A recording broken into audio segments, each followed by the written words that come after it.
So overall, you're consuming various kinds of resources to make climate engineering possible. And these resources have environmental implications themselves. In addition, climate engineering may have direct impacts that can cause some resistance by people that are affected by it.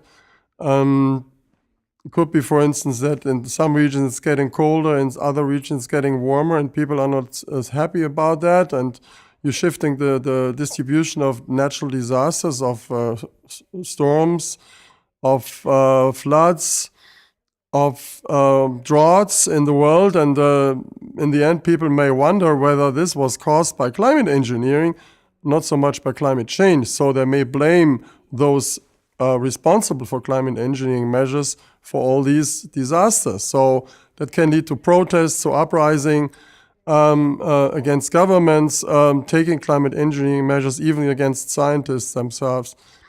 This is difficult to predict because this involves local people interacting with governments.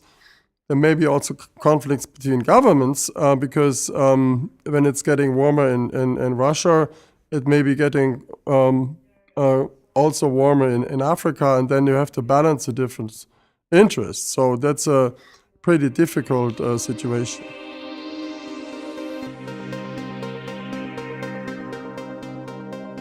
Yeah, you have to evaluate the impact of the technologies according to certain criteria. One is the spatial dimensions.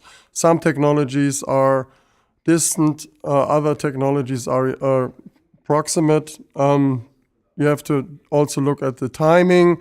Some technologies have an immediate impact, others have long-term impacts. You have to look at the effectiveness of the technology and the general impact on the global climate system.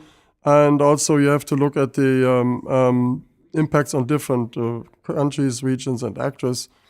So these are all evaluation criteria by which you can judge the impact of the technologies. You can generally say that carbon dioxide removal is a more local technology, has a long-term effect, is not so efficient, it's rather costly, and you have to compare it with solar radiation management techniques, which can be have an immediate impact, which can be quite strong and short-term.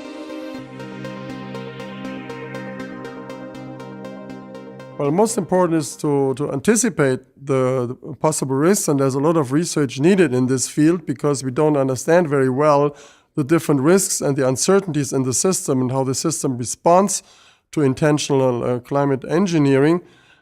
So research on risks and conflicts is needed, but this can be a preparation for an adaptive policy framework. An adaptive policy framework means that policy measures are taken as a function of the knowledge about the state of the climate system and the impact of the different climate engineering mechanisms. So anticipation and adaptation are key features of a possible framework. Also, I think it's necessary to develop policy forums and negotiation frameworks and also legal frameworks to make sure that the situation is not getting out of hand, that climate engineering is just driven by national interests of states who try to optimize their own climate at the cost of others. So you need to have the balance of interests between the different stakeholders, between different nations, and also have a participatory approach involving the population,